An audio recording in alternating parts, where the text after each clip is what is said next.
کامیابی حاصل کرنے کے لیے دنیا میں جو کچھ بھی آپ حاصل کرنا چاہتے ہیں، یاد رکھیں سب سے پہلے بڑا مقصد ہونا ضروری. سب سے پہلے پہلا پوائنٹ آپ لکھ لیں، کنسیپٹ کلیئر ہونا چاہیے کہ جانا کہاں ہے. جانا کہاں ہے، your destination, your goal. Second, جان کتنی ہے. تیسرا، جاؤں گا کیسے. چوتھا، جان لگا دوں گا. سب سے پہلا کیا ہے نا، کیا ہے جانا کہاں ہے. Many people, you talk to them, what is your goal in life? Oh, peace of Sheikh Sir, give me a ta'weez, give me a wird. It's not success. Life is so boring. I can't achieve anything. I'm a failure. What is your goal? There are many goals. I do not know. Write it down. Tell me what is your goal. سب سے پہلے goal crystal clear ہونا چاہیے.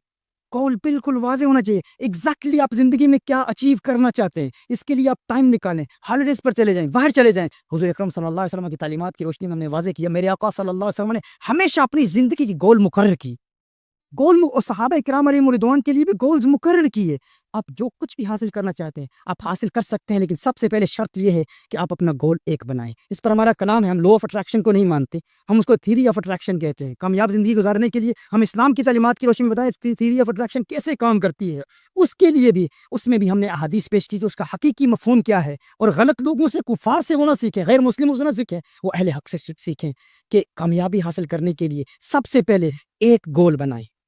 اور جب آپ کا ایک گول ہوگا تو آپ کے اندر ایک ایسی فورس آف اٹریکشن ہوگی، ایک ایسی مقناطیسی فورس آف اٹریکشن ہوگی جو آپ کو آپ کے گول کے قریب لے جائے گی. لیکن شرط یہ کہ گول ایک ہو. سب سے پہلے بڑا مقصد ہو. آپ کی فیلڈ کیا ہے، تلاش کریں کہ آپ کی اسپیشلٹی کیا ہے. ابھی قاری صاحب کہیں کہ قاری صاحب کرکٹر بنیں گے، یا مولانا صاحب کہیں کہ رونالڈو بنے گا 50 سال کا بوڑھا، ہاں تو وہ نہیں ہے. سب سے پہلے آپ اپنے گولز کلیئر کریں کہ آپ کا ایگزیکٹلی گول کیا ہے، آپ کی اسپیشلٹیز کیا ہیں. اس گول کے مطابق گول کرسٹل کلیئر ہو. If I ask you people, what is your goal in the next 5 years? Where do you see yourself in the next 5 years? کتنے لوگ ہیں، کوئی ہاتھ اٹھا کے مجھے بتائے جس کا گول نیکسٹ 5 years کا کلیئر ہے، جس کا گول کلیئر ہو. اللہ کی معرفت حاصل کرنا، تزکیہ قلب کرنا، روحانی مراحل طے کرنے کے. لوگوں کو گول کا پتہ ہی نہیں ہوتا. وہ کہتے ہیں ہمیں کامیابی چاہیے، کس چیز میں چاہیے. اپنا گول سب سے پہلے واضح کریں. یہی حضور اکرم صلی اللہ علیہ وسلم کی تعلیم ہے. سب سے پہلے گول کا واضح ہونا. اور پھر یہ یاد رکھنا، اگر گولز بہت زیادہ ہوں تو کبھی ایک کام کر رہے ہیں، کبھی دوسرا کر رہے ہیں، تو وہ جو اندر کی طاقت ہے، وہ جو قوت ہے، وہ جو خودی ہے جس کو اقبال نے بیان کیا ہے، وہ طاقت آپ کی منتشر ہو جائے گی، وہ آپ کی طاقت سکیٹر ہو جائے گی، وہ اسپریڈ ہو جائے گی. آپ کو آپ کا مقصد نہیں ملے گا. سب سے پہلے گول کلیئر کرنا. اور یہ بھی نہیں کہ کسی دوسرے کو دیکھ کر کہ بھائی وہ فلاں ایسا ہے میں اس کی طرح بنوں گا، فلاں ایسا ہے، فلاں کیسے چلتا ہے، فلاں کیسے کھاتا ہے، فلاں کیسے پیتا ہے، گاڑی کیسے چلاتا ہے، کاروبار. پرائی آگ میں سلگتے رہے عمر بھر، جو اپنی آگ میں جلتے تو کیمیا ہوتے، جو اپنی آگ میں جلتے تو کیمیا ہوتے. پرائی آگ میں فلاں ایسا ہے، فلاں ایسا ہے، فلاں، ان کو چھوڑو. اپنے اندر کی استعداد، اپنی قابلیت، اپنی مہارت کو تلاش کرو کہ میری صلاحیت کیا ہے. اس کے مطابق اپنا گول سیٹ کرو. جو تم حاصل کرنا چاہتے ہو اللہ تعالیٰ تمہیں عطا فرما دے. سب سے پہلا پوائنٹ جانا کہاں ہے.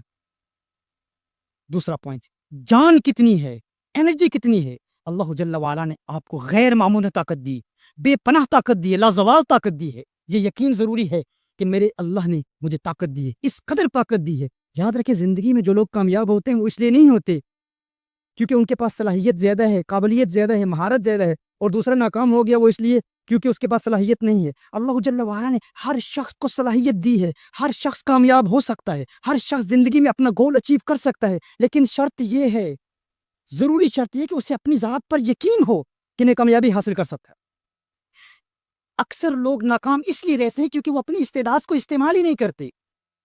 وہ جب زندگی میں فیل ہو جاتے ہیں تو فیلئر کے بعد ان کی ایسی حوصلہ شکنی ہوتی ہے کہ اس کے بعد وہ گیو اپ کر دیتے ہیں. وہ کہتے ہیں میں کامیاب نہیں ہو سکتا. جب بھی فیل ہو جائیں، فیل ہونے کے بعد پھر قدم بڑھائیں. اور اس فیلئر کے بعد آپ کا ریئیکشن کیسے ہونا چاہیے اس کی بھی تعلیم حضور اکرم صلی اللہ علیہ وسلم نے ہمیں عطا فرمائی. سب سے پہلے یہ یقین کہ اللہ نے مجھے طاقت دی ہے اور میری طاقت بے پناہ ہے. اس حوالے سے ایک غیر مسلم عورت کا واقعہ آپ کو بتاتا ہوں. یہ جو لوگ اکثر بھی میں پاکستان گیا، میں لوگوں نے کہا آپ تو بس برطانیہ میں آتے ہیں، وہاں تو پاسبل ہے. اب چونکہ یہ ٹی وی پر نشر ہوگا ان لوگوں کے لیے بھی یہ پیغام ہے کہ وہاں تو پاسبل ہے، بھائی وہاں تو ممکن ہے کامیابی حاصل کرنا. یہاں ہمارے یہاں تو کرپشن ہے، فلاں پرابلم ہے، سیاستدان ہیں، سفارشیں چلتی ہیں، پرچی نہ ملے، ہمارا فیملی بیک گراؤنڈ نہیں ہے، میں فلاں پسماندہ طبقے سے تعلق رکھتا ہوں. وہاں تو سب کے لیے آسان ہوگا لیکن یہاں پر کامیابی حاصل کرنا ممکن نہیں ہے. میں کہتا ہوں ہر مقام پر دنیا کی جس ملک میں بھی آپ رہتے ہیں آپ جو کچھ حاصل کرنا چاہتے ہیں حاصل کر سکتے ہیں، لیکن شرط یہ ہے کہ اپنی ذات پر یقین ہے. یہ غیر مسلم عورت ہے، 19 سال اس کی عمر تھی اور اس کی خواہش یہ تھی کہ بہت مشہور ہونا چاہتی. اس کی خواہش تھی کہ سیلیبریٹی بن جائے. 19 سال کی عمر میں اس لڑکی جوڈی مزاسکی اس کا نام، اس نے کتاب لکھی ہے لاکڈ ان. اس 19 سال کی عمر میں اسے فالج بڑھ گیا، مفلوج ہو گئی، اور اس کا دماغ اور آنکھوں کے علاوہ جسم کا باقی سارا حصہ مفلوج تھا. She was paralyzed، بالکل پیرالائز ہو. صرف اس کی آنکھیں حرکت کرتی تھی اور اس کا دماغ چلتا تھا. اس حالت میں نہ ہاتھ ہلا سکتی تھی، نہ پاؤں کو حرکت کر سکتی تھی، نہ جسم کو حرکت دے سکتی، کچھ بھی نہیں کر سکتی. صرف اس کی آنکھیں جھپکتی تھی، صرف آنکھیں موو کر سکتی تھی. اس حالت میں اس نے ایک کتاب لکھی اور وہ کتاب پوری دنیا میں مشہور ہوگی، بیسٹ سیلر ہوگی. کتاب لکھی کیسی؟ آپ سوچ رہے ہوں گے کیسی کتاب لکھی ہوگی. وہ اپنی آنکھیں کھولتی اور بند کرتی، آنکھیں یوں کھولتی بند کرتی، اور اس کے رشتہ دار، اس کی فیملی ممبرز الفابیٹ سامنے لاتے. اگر اے ہے تو آنکھیں کھولے، اگر اس کو پاس کرنا ہے تو آنکھیں بند کر دے، پھر بی کو سلیکٹ کرنا ہے تو آنکھیں کھولے. یوں الفاظ سے جملے بنے، جملوں سے کتاب بن گئی. اس نے پوری کتاب لکھی اور پوری کتاب پوری دنیا میں اس قدر مشہور ہو گئی کہ وہ سیلیبریٹی بن گئی. اس حالت میں اس کتاب کا ایک جملہ بڑا زبردست جملہ ہے، آج آپ یاد کر لیں. اس کتاب کے اس کور پر یہ جملہ لکھا ہوا ہے: focus on what you have in life rather than complaining about what you don't have in life. Focus on what you have in life rather than complaining about what you don't have in life, and learn how to best utilize what you have in life. بہت ساری چیزیں میرے پاس ہیں، آپ کے پاس نہیں ہوں گی. آپ کے پاس ہیں، دوسرے کے پاس نہیں ہوں گی. وہ کہتی ہے ہر بندے کے پاس بہت ساری چیزیں نہیں ہوتی، دوسروں کے پاس ہوتی. ہم ساری چیزیں کہتے ہیں اس کے پاس یہ ہے، میرے پاس یہ نہیں ہے، میرے پاس یہ نہیں ہے، میرے پاس اس کے ہمیشہ نہ ہونے کا رونا روتے رہتے. وہ کہتی اس پر غور نہ کرو کہ تمہارے پاس کیا نہیں ہے، اس پر غور کرو کہ تمہارے پاس کیا ہے، اور جو ہے اس کو استعمال کرنے کا ڈھنگ سیکھ لو، طریقہ سیکھ لو، تو زندگی میں کامیاب ہو جاؤ گے. پھر اس نے یہ جواب دیا، اس نے کہا کہ میرے پاس لوگ آتے ہیں کہتے ہیں میرے پاس یہ نہیں ہے، وہ نہیں ہے. ہے انسان تو مجھے تو دیکھ، تیرے پاس ہاتھ بھی ہے، پاؤں بھی ہے، زبان بھی ہے، جسم بھی ہے، طاقت بھی ہے. میرے پاس تو صرف 2 آنکھیں تھی، اور میں نے صرف ان 2 آنکھوں کو استعمال کرنے کا طریقہ سیکھ لیا. میں کامیاب ہو گئے، تم کامیاب کیوں نہیں ہو سکتے؟ صرف ان آنکھوں کو استعمال کرنے کا طریقہ سیکھنا ہے. یہاں پر ہمارے بھائی کہتے ہیں ہم کامیاب کیوں نہیں ہو سکتے؟ تم ہو سکتے ہو، لیکن اپنی صلاحیتوں کو استعمال کرنے کا طریقہ سیکھو. دنیا کی کوئی طاقت تمہیں کامیابی سے روک نہیں سکتی. یہ ایک سینٹنس آپ یاد کر لو: focus on what you have in life rather than complaining about what you don't have in life. چھوٹا سا پیٹ میں درد ہو جاتا ہے، ہم جاہل عاملوں کے پاس چلے جاتے ہیں، وہ کہتے ہیں خالہ نے جادو کر دیے، فلاں نے تعویذ کا. Stop blaming people. اب دیکھیے جب بھی آپ کسی عامل کے پاس جائیں گے وہ تو آپ کو یہی کہے گا کہ کسی نے جادو کر دیے، کسی نے تعویذ کر دیے، کیونکہ اگر آپ سے وہ یہ نہ کہے تو آپ پھر اس کے پاس واپس نہیں آئیں. میں اکثر کہا کرتا ہوں کہ لوگ کسی کے پاس جا کے 10 سال لوگوں کے پاس جا کے کہتے ہیں فلاں نے جادو کر دی، تعویذ کر دیے، اور پھر وہ کہتے ہیں میں اگر ناکام ہوں تو اس لیے نہیں ہوں کہ میں نکما ہوں، میں اس لیے ناکام ہوں کہ فلاں رشتہ دار نے جادو کر دی، زمانہ میرا دشمن ہے، فلاں نے یہ رکاوٹ کھڑی کر دی. کوئی رکاوٹ نہیں ہے. اس بات کے حوالے سے کبھی نہ گھبرائیں میرے پاس یہ نہیں ہے، یہ نہیں ہے، یہ نہیں ہے. دشمن ہے، میرا باپ اچھا نہیں تھا، میرا اسکول ٹیچر اچھا نہیں تھا، سیاستدان کرپٹ ہیں، یہ ہے وہ ہے، UK میں یہ چیز نہیں ہے، کینیڈا میں گیا لوگ کہتے ہیں یہاں پر ٹیکس بہت ہے. گھبرائیں نہیں، کچھ بھی نہیں. Focus on what you have in life rather than complaining about what you don't have in life. You'll be success.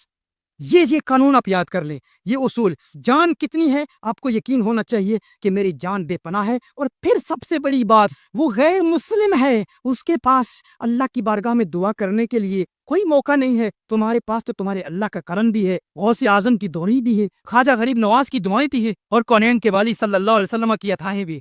تم کیسے ناکام رہ سکتے؟ سو what's the first principle؟ جانا کہاں ہے. سیکنڈ پرنسپل، جان کتنی ہے. تھرڈ، جاؤں گا کیسے. اسٹریٹجی کلیئر ہونی چاہیے، پلاننگ کلیئر ہونی چاہیے. اس میں سب سے زیادہ ضروری بات یہ ہے اداس لوگوں سے دور رہیں. وہ جو بار بار آپ سے کہتے ہیں تو نہیں کر سکتا، بھائی تیرے بس کی بات ہی نہیں ہے، تیرے لیے ممکن ہی نہیں ہے، یہ کام تو کر ہی نہیں سکتا، تیرے بس کی بات نہیں ہے، بھائی یہ ممکن تو کیسے کہہ سکتا. ایسے لوگوں سے ہمیشہ دور رہیں، ہمیشہ پازیٹیو سوچ رکھیں. میرے آقا صلی اللہ علیہ وسلم جب مدینہ المنورہ ہجرت فرمائی نا، غیر مسلموں نے بھی اس بات کا اعتراف کیا. نبی کریم صلی اللہ علیہ وسلم پر کتنے ظلم ہوئے تھے، لیکن میرے آقا صلی اللہ علیہ وسلم کا مدینہ المنورہ کا وہ خطبہ یاد رکھیں. میرے آقا صلی اللہ علیہ وسلم نے ایک جملہ بھی نیگیٹو نہیں فرمایا. مکہ المکرمہ میں کیا بیتی، ایک جملہ بھی نہیں فرمایا، کیونکہ لیڈر کا کام یہی ہوتا ہے، وہ پازیٹیو انرجی دیتا ہے. میرے آقا صلی اللہ علیہ وسلم اسٹریٹجی دی، ہم مدینہ المنورہ آ چکے ہیں، جو مکہ المکرمہ میں ہوا اسے بھول جاؤ. اب مدینہ المنورہ میں ہماری نیکسٹ پلاننگ کیا ہے، نیکسٹ اسٹریٹجی کیا ہے. ماضی کو بھول جاؤ، فیوچر کی پلاننگ کرو. اداس لوگوں سے دور رہو جو بار بار تمہیں کہتے ہیں تم یہ نہیں کر سکتے، وہ نہیں کر سکتے. جب تمہیں اپنے کانوں کو تم نے بند کر لیا ان لوگوں کے سامنے جو کہتے تم نہیں کر سکتے، تم دنیا میں کامیاب ہو جاؤ. 2 بچے تھے، ایک بچے کی عمر 6 سال، ایک کی 10 سال. 6 سال کا بچہ اور 10 سال کا بچہ گاؤں میں جاتے ہیں، کھیل رہے ہیں. ایک بچہ کنویں میں گر جاتا ہے، 10 سال کا بچہ کنویں میں گر جاتا ہے. اب دونوں میں محبت بہت زیادہ ہے، دونوں بچوں میں بہت زیادہ آپس میں محبت ہے. ایک بچہ جب کنویں میں گر جاتا ہے، دوسرا بچہ اوپر سے رسی پھینکتا ہے اور اس بالٹی سے اس 10 سال کے بچے کو باہر نکالتا ہے. دونوں آپس میں ملتے ہیں، پیار آپس میں بہت زیادہ ہے، شدید محبت ہے. اور ایک بچہ دوسرے کا شکریہ ادا کرتا ہے کہ تو نے میری زندگی کو بچا لیا، مجھے گھر میں کون بچائے گا؟ ہم دوست ہیں، ہم گاؤں سے باہر نکل آئے، کنویں میں گر گئے، گھر جا کے کون بچائے گا؟ ماں باپ تو پیٹیں گے، وہ تو پٹائی کریں گے، وہ تو ناراض ہوں گے. انہوں نے کہا آپ کیا جواب دیں گے ماں باپ کو؟ پر اسی طرح باتیں کرتے کرتے وہ گاؤں میں چلے گئے. ماں باپ کو بتایا کہ اس طرح یہ 10 سال کا بچہ کنویں میں گرا، 6 سال کے بچے نے اسے باہر نکال لیا. ماں باپ نے کچھ بھی نہیں کہا، کسی نے ناراضگی کا اظہار نہیں کیا، غصہ نہیں، کسی نے ماننا ہی نہیں، کسی نے تسلیم ہی نہیں کیا. ایک 6 سال کا بچہ بالٹی پانی کی باہر نہیں نکال سکتا، 10 سال کے بچے کو کیسے باہر نکال لے؟ لیکن اس علاقے کا ایک سمجھدار بزرگ تھا. انہوں نے کہا وہ بزرگ کیا کہتے ہیں؟ اس بابے نے مان لیا. اس نے کہا یہ ممکن ہے. انہوں نے کہا کیسے ممکن ہے؟ بابا نے کہا یہ ممکن ہے، یہ پاسبل ہے کہ 6 سال کا بچہ 10 سال کے بچے کو باہر نکال لے. انہوں نے کہا کیسے؟ اس نے کہا کہ میں نے اس بچے سے یہ سوال کیا تھا، جب تو اس 10 سال کے بچے کو باہر نکال رہا تھا تو قریب قریب کیا کچھ لوگ کھڑے تھے؟ کیا کچھ لوگ موجود تھے؟ اس نے کہا نہیں. بچے نے کہا کوئی لوگ وہاں پر موجود نہیں تھے، کوئی وہاں دیکھنے والا نہیں تھا. اس نے کہا اگر کوئی دیکھنے والا نہیں تھا تو پھر اس نے اسے باہر نکال لیا ہوگا، کیونکہ قریب قریب کوئی یہ کہنے والا نہیں تھا کہ تو یہ نہیں کر سکتا. کوئی یہ کہنے والا نہیں تھا کہ تو یہ نہیں کر سکتا، کیونکہ یہ کہنے والا کوئی، اور یہ بچہ خود بھی نادان ہے، یہ خود بھی نہیں کہہ سکتا تھا کہ میں نہیں کر سکتا. ہم اکثر خود سمجھدار بن جاتے ہیں نا، ہم اکثر خود کہتے ہیں کہ میں نہیں کر سکتا. وہ بچہ تھا، اتنی سمجھ ہی نہیں تھی کہ وہ خود کو کہتا میں نہیں کر سکتا، اور کوئی کہنے والا بھی نہیں تھا کہ تو نہیں کر سکتا. لہٰذا جب کوئی کہنے والا نہ ہو، کوئی یہ کہنے والا نہ ہو تو نہیں کر سکتا، تو تم کامیاب ہو جاؤ گے. ایک بہت بڑا گروپ تھا، ان پر کچھ لوگ حملہ کر رہے تھے، تو انہوں نے ایک دیوار کو کراس کرنا تھا، بہت بلند دیوار تھی. 10 بندوں کا انتخاب ہوا. انہوں نے کہا ہم اس دیوار کو کراس کریں گے، اوپر سے جا کے رسی پھینکیں گے. پیچھے سے سارے لوگ کہتے رہے وہ نہ جو اتنی اونچی دیوار ہو، اتنی بلند دیوار ہو، اس دیوار کو کراس کر ناممکن ہے، امپاسبل ہے، اس دیوار کو تم کراس نہیں کر سکتے. 10 بندے اس دیوار پر چڑھتے ہیں اس دیوار کو کراس کرنے کے لیے، لیکن کیا ہوتا ہے ان 10 میں سے سارے ناکام ہو جاتے ہیں. کیوں؟ پیچھے سب لوگ کہہ رہے ہیں نہ جاؤ، نہیں کر سکتے، یہ دیوار بہت اونچی ہے. لیکن ایک بندہ اوپر چلا جاتا ہے، اوپر سے رسی پھینکتا ہے، ان سب کی زندگی بچا لیتا ہے. وہ سینکڑوں لوگ جو دیوار کو کراس کرنا چاہتے تھے ان کو وہ بچا لیتا ہے، کراس کر. سب اس کا شکریہ ادا کر رہے ہیں کہ تیرا شکریہ، تو نے ہمیں بچا لیا. جب شکریہ ادا کرتے ہیں تو دیکھتے ہیں وہ جواب نہیں دیتا. کیوں جواب نہیں دیتا؟ وہ بہہ رہا تھا.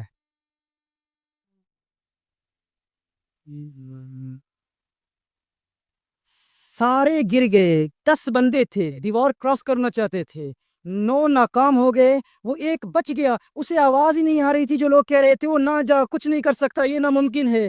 اسے آواز نہیں آ رہی تھی، بہرا تھا، سن ہی نہیں پاتا تھا، اس لیے وہ کامیاب ہو گیا. تو ایسے اداس لوگوں سے ہمیشہ دور رہو جو بار بار کہتے ہیں you can't do it brother, this is not possible, it's impossible for you, you can't do it. جو لوگ یہ کہیں ایسے لوگوں سے دور رہیں، پازیٹیو لوگوں کے ساتھ رہیں، اپنی اسٹریٹجی بالکل کلیئر رکھیں اور لوگوں سے اختلاف نہ کریں، جھگڑے نہ کریں، ہر بندے کو معاف کریں. جو راستے میں رکاوٹ کھڑی کرتا ہے اس کو اگنور کریں، اگنور پالیسی کو اختیار کریں. یہ دنیا اپرچونٹیز کی دنیا ہے. یاد رکھیں کوئی کسی کا دشمن نہیں ہوتا، ہمارے نزدیک کوئی کسی کا دشمن نہیں ہوتا. ہم اس کو کمپٹیشن کے خانے میں ڈال دیتے ہیں. سٹریس لیں ہی نہ، فلاں نے دشمنی کر دی، فلاں نے ٹک کر دیا. یہ اکثر کہتے ہیں کوئی بھی کمپٹیشن میں تو بڑے باپ کا، تو بڑے باپ کا. کوئی جھگڑا کرے، رکاوٹ کھڑی کرے، بھائی تو بڑے باپ کا، تو جا. یہ دنیا اپرچونٹیز کی دنیا ہے، آپ کو ہر طرف اپرچونٹیز ملیں گی. اگر کوئی راستے میں رکاوٹ آ جائے، کوئی چٹان آ جائے، تو چٹان بن کے چٹان کا مقابلہ کرو گے تو زخمی ہو جاؤ گے. وہ چٹان اگر تم نے توڑ بھی دی تو اس چٹان کے آگے اور چٹان بھی ہوگی، اور بھی بڑے بڑے راکس ہوں گے. چٹان نہ بنو، پانی بن جاؤ. پانی اپنا راستہ خود تلاش کر لیتا ہے، کبھی دائیں، کبھی بائیں، کبھی پیچھے جا کے، پھر پریشر آتا ہے. جب کامیابی کا جذبہ ہو تو انسان کو راستہ مل جاتا ہے. اس دنیا میں بے شمار اپرچونٹیز ہیں. حضور اکرم صلی اللہ علیہ وسلم کی اس تعلیم پر عمل کرتے ہوئے چٹان نہ بنو، پانی بن جاؤ. ہاں لیکن جب دین کا مسئلہ ہو ہلکائے یاراں تو بریشم کی طرح نرم، رزم حق و باطل ہو تو فولاد ہے مومن. جب حضور کی عظمت کا موقع، یہ اپنی ذات کے بارے میں کہہ رہا ہوں، اس وقت پانی بننا ہے، اس وقت پانی بننا ہے. ذاتی معاملات کے حوالے سے کسی سے جھگڑا نہیں کرنا، کسی سے اختلاف نہیں کرنا، اور کبھی کسی جاہل عامل کی بات نہیں سننا. جاتو کو ہم مانتے ہیں، وہی یہ ہوتا ہے، ہم تسلیم کرتے ہیں، ہم اس کا انکار نہیں کرتے، اس پر لیکچرز بھی دیتے ہیں، تعویذات کو قرآن و سنت سے ثابت بھی کرتے ہیں. لیکن جاہل عاملوں سے اپنے آپ کو بچا کے رکھو. What's the first point?